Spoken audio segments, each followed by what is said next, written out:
Every dollar in your wallet is a voting machine. You vote with it every time you save. You vote with it every time you borrow.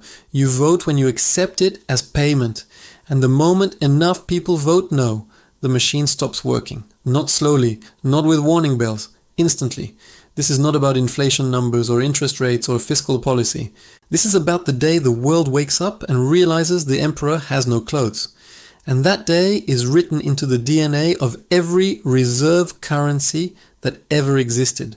The trap is simple. The fall is mathematical. And you are standing inside it right now. Right now, somewhere in the world, a central bank is making a choice. Do we hold more dollars? Do we diversify? Do we hedge? That choice is being made in Tokyo, in Frankfurt, in Riyadh, in Beijing. And the calculus has changed. For the first time in 80 years, the answer is no longer automatic. The dollar is losing what it can never get back. Certainty. And when certainty dies, trust follows. When trust follows, velocity collapses. When velocity collapses, the system freezes. Not in theory, in practice, in your bank account, in your mortgage, in the price of the food you eat, and the fuel in your car. The global confidence cycle is not new. It is the oldest game in the book. Create a currency everyone needs. Make them hold it to trade. Use that demand to borrow for free. Repeat until they notice. The Dutch did it with the guilder. The British did it with the pound. The Americans are doing it with the dollar.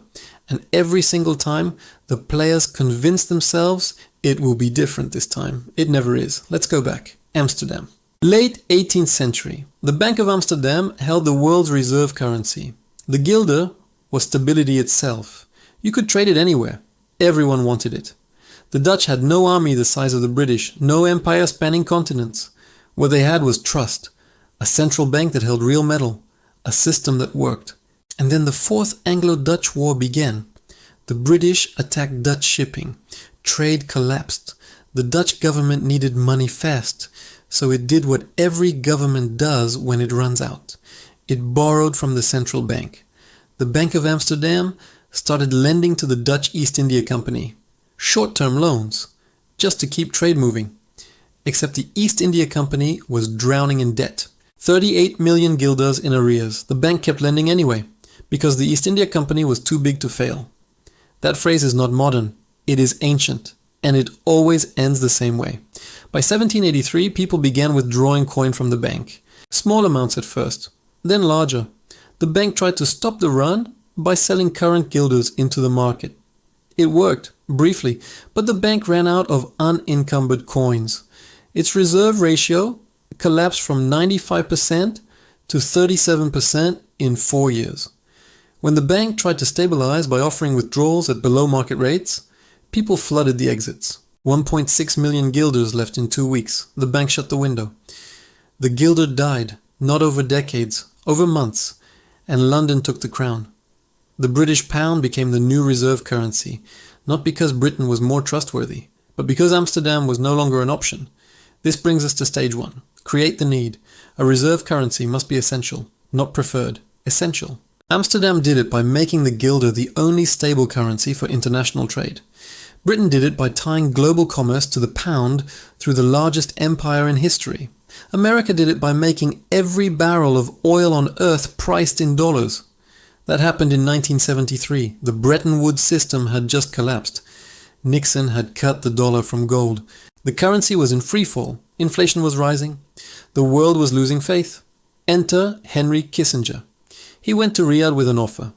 America would provide military protection for Saudi oil fields. In return, Saudi Arabia would price all oil in dollars and refuse payment in anything else. That is the core of the petrodollar system. Not an accident, not a market outcome. A deal backed by guns. The Saudis agreed. Every other OPEC member followed. Suddenly, if you wanted oil, you needed dollars. It did not matter if you were Germany or Japan or Brazil, you had to hold dollars, lots of them. That is artificial demand. Demand created not by trade, but by coercion, by necessity, by the threat that without dollars, your economy stops. This is stage 1. The need is manufactured, the lock is installed, the trap is set. Then comes stage 2, recycling the mechanism. Oil producers earn dollars, mountains of dollars, more than they can spend domestically. Small populations, limited infrastructure, no way to absorb the flood. So they recycle those dollars back into the American economy. They buy US Treasury bonds. They invest in US stocks. They park reserves in dollar-denominated assets. Why? Because those assets are liquid, stable, and everyone else is doing it. The petrodollar recycling system creates a closed loop. America imports oil. Dollars leave. Those dollars return as investment. America borrows at artificially low rates, runs deficits without consequence, prints money without triggering hyperinflation, because the world keeps buying the debt. This is the exorbitant privilege, and it works as long as trust holds, as long as everyone believes the loop continues, as long as no one asks what happens if it stops. Stage 3 is where the foundation cracks. Weaponization. America starts using the dollar not just as money but as a weapon. Sanctions against Iran, freezing Russian reserves, locking Venezuela out of the international banking system, threatening China over Taiwan. Every time the US uses financial exclusion as policy, the world takes notes. If America can freeze Russian central bank reserves overnight, what stops them from freezing anyone? If they can cut Iran from SWIFT, what prevents them from cutting others? Suddenly the dollar is not just a currency. It is a geopolitical tool. And tools get replaced when they become liabilities. This brings us to stage 4. Diversification begins. Central banks around the world start asking the same question. Are we too exposed? China launches oil futures contracts priced in yuan, the petrol yuan. Russia demands payment for gas in rubles. Saudi Arabia starts discussing oil sales in currencies other than dollars. The BRICS nations develop alternative payment systems. Central bank digital currencies proliferate, not because these alternatives are better, because the dollar has become a risk, a single point of failure. And in a fragmented world, that is unacceptable. Look at the numbers. The dollar's share of global foreign exchange reserves has fallen below 58%, its lowest level in 2 decades. That is not a crash. It is a slow bleed, but slow bleeds kill just as effectively as fast ones. Stage 5 is where math takes over. The hedging spiral. Foreign investors holding US Treasuries start hedging their currency risk. They sell dollars forward. They buy protection. That makes the dollar more expensive to hedge, which lowers the effective yield on Treasuries, which makes them less attractive compared to domestic bonds, which causes more selling, which raises hedging costs further. This is a reflexive loop, a doom spiral. The more people hedge, the worse the problem gets. And once it starts, it feeds itself. You do not need a crisis. You do not need a war. You just need enough investors to notice that hedged treasury returns are now lower than local alternatives, and suddenly the floor drops out. At stage 6, the system breaks. A single event triggers mass redemption. Maybe it is a fiscal crisis in Washington. Maybe it is a debt ceiling standoff. Maybe it is an aggressive tariff war that makes foreign investors question American stability. Whatever the spark, the result is the same. Central banks dump treasuries. Yields spike. The dollar plunges.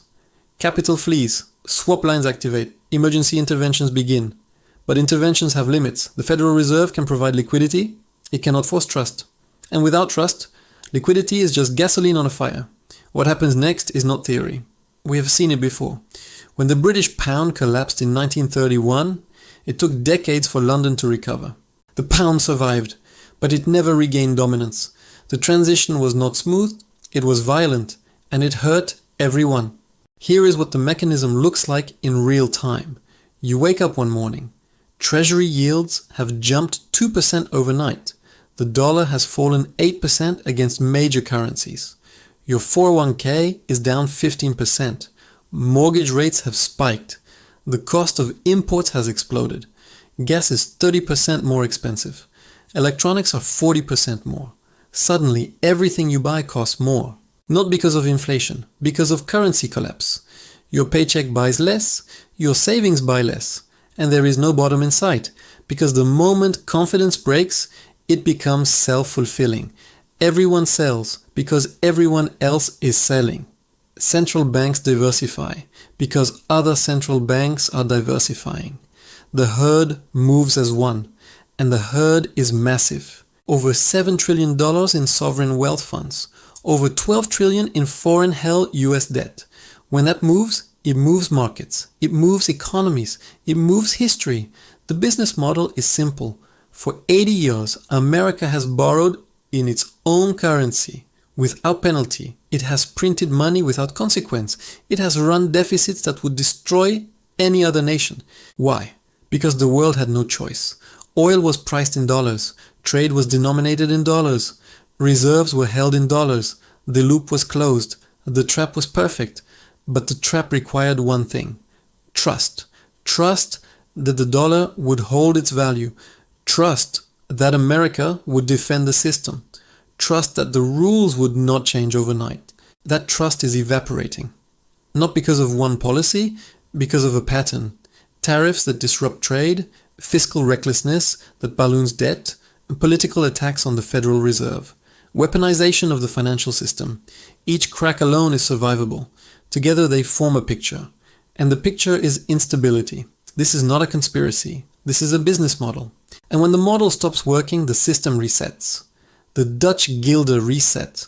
The British pound reset. The dollar will reset. The only question is when and what comes after. You are already inside the cycle. You just cannot see it yet. Do you have a mortgage? Congratulations. You are betting the dollar holds. Do you have a savings account? You are betting inflation stays low. Do you have a retirement account full of US stocks and bonds? You are betting American assets remain the safest place to park wealth. These are not neutral choices. They are leverage. And leverage cuts both ways. When confidence holds, you benefit. When it breaks, you pay. Here is the brutal math. America's federal debt is over 120% of GDP. Debt to GDP ratios that high do not get fixed. They get defaulted on, either outright through non-payment or quietly through inflation. Either way, bondholders lose. Foreign central banks know this. They are pricing it in. Japan, the largest foreign holder of US Treasuries, has not increased its holdings in years. China has been reducing. Quietly, steadily, not dumping, diversifying. Because dumping triggers panic, and panic destroys value. But diversifying achieves the same goal. Slowly, safely, invisibly. The petrodollar system created a closed loop that allowed America to live beyond its means for half a century. But that system required cooperation, and cooperation requires trust, and trust requires stability. Every time the US threatens to default on its debt, trust erodes. Every time it uses sanctions as a cudgel, trust erodes. Every time it attacks the independence of the Federal Reserve, trust erodes. These are not hypotheticals. They are happening now. The Atlantic Council published an analysis warning that confidence in the dollar is no longer automatic. Deutsche Bank issued a note about a confidence crisis. The Financial Times reported that the dollar has become the whipping boy of erratic policy. This is not fringe commentary. This is mainstream financial analysis. And it is accelerating. You want to know where you are in the cycle? Look at gold. Gold has surged past $4,300 an ounce, all-time highs. Why? Because central banks are buying. Not a little, a lot. Over 800 tons in 2022 alone. Central banks do not buy gold because they think it will go up. They buy it because they think everything else will go down. Gold is the fear trade, the distrust trade, the asset you hold when you do not trust the system. And the system is holding more gold than it has in decades. Look at currency swaps. Countries are signing bilateral agreements to trade in local currencies, bypassing the dollar entirely. Brazil and China, India and Russia. These are not small players. These are the future. The global economy is fragmenting, not into chaos, into blocks. And each block is building its own system, its own payment rails, its own reserve strategies. The dollar will remain dominant for now, but dominance without monopoly is fragility. Because the moment there is an alternative, people take it, not out of spite, out of self-interest. Out of survival, the survival playoff is short. 3 rules. First, diversify your currency exposure. If everything you own is dollar denominated, you are making a single bet. Stop. Hold assets in multiple currencies. Buy foreign stocks. Hold gold. Buy real assets that hold value regardless of what paper does. Second, reduce dollar-denominated debt. Debt is leverage, and leverage in a depreciating currency is a time bomb. If the dollar falls, your debt gets cheaper. But if rates spike because confidence breaks, refinancing becomes impossible. Pay down what you can. Lock in rates while they are manageable. Third, own things that cannot be printed. Land, commodities, productive assets, businesses that generate cash flow. The dollar is paper. Paper can be printed into worthlessness. Real assets cannot. You do not need to quit the world. You do not need to move to a bunker. You need to stop playing the game on their terms. The system wants you leveraged. It wants you dollar dependent. It wants you trapped in assets that only work if the loop continues. Break the loop, diversify, hedge, own real things. Because the day confidence breaks, you will not get a warning. You will not get a chance to reposition. The market will gap. Liquidity will vanish. And by the time you realize what happened, it will be too late. The smart money is already moving. Central banks are diversifying. Sovereign wealth funds are hedging. Billionaires are buying hard assets. The question is not if they know something you do not. The question is whether you will act on what you know. The inevitability is written in every reserve currency that ever existed. The Roman denarius collapsed. The Byzantine solidus collapsed. The Spanish dollar collapsed. The Dutch guilder collapsed. The British pound collapsed. Every single one followed the same path. Create demand, borrow against it, weaponize it, overextend, lose trust, collapse. The only variable is timing, and timing is always the hardest part, but timing does not matter if you are prepared. If you own assets that survive the transition, if you are not over-leveraged in a dying system, if you understand that reserve currency status is not permanent, it is borrowed, and the loan is coming due. The world is not ending. The dollar is not disappearing. But the system is changing, and change is violent. The transition from the guilder to the pound was violent. The transition from the pound to the dollar was violent. The transition from the dollar to whatever comes next will be violent. You can pretend it will not happen. You can hope it will not happen in your lifetime. Or you can prepare.